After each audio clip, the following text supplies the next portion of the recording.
অনুব্রত মণ্ডলের যে অসাধারণ দেবভাষা, তার যে অভিঘাত বঙ্গ সমাজকে কার্যত নাড়িয়ে দিয়েছে। দেখুন, এই বাঘবাবু মানে বীরভূমের বাঘবাবু মানে কেষ্টবাবু, তিনি বলেছেন ঘুমিয়ে পড়ার আগে তিনি এইসব কথা বলেছেন। ঘুমিয়ে পড়ার আগে প্রতিদিনই কি এই ধরনের গালিগালাজ তিনি করেন? আমরা জানি না, জোকস অ্যাপার্ট। দেখুন, কেউ কেউ বলছিলেন বাঘবন্দি খেলা। বাঘ, বীরভূমের বাঘ, এমন বাঘ যে তার নিচুপট্টির বাড়ি থেকে মাত্র 2 কিলোমিটারের মধ্যে এসডিপিও অফিসে গিয়ে ঢুকতে হলো পেছনের গেট দিয়ে।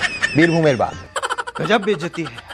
আমাদের কাজ দেখুন ছদ্মবেশ আর এই মুখোশগুলোকে টেনে খুলে না বাঁচে। তাতে পুলিশ খুশি হতে পারে, পুলিশ দুঃখ পেতে পারে, অন্য কোনো পক্ষ তারা খুশি হতে পারে, দুঃখ পেতে পারে, আমাদের কিচ্ছুটি করার নেই। এই গোটা উইকেন্ড, এখন তো কোর্ট ছুটিও আছে, আমি অফিস আর বাড়িতে আছি। তাতে যদি যেহেতু নামে চিঠি আছে, কোনো খোঁজার অসুবিধা হবে না। যদি কোনো বক্তব্য থাকে, আপনাদের বক্তব্য, কালকে এই দুপাটার চিঠির যেরকম জবাব দিয়েছিলাম 8টা বাজার আগে, আবার চিঠির জবাব বা অন্য কিছু করতে চেষ্টা করে। क्या बात है सर, क्या बात है सर।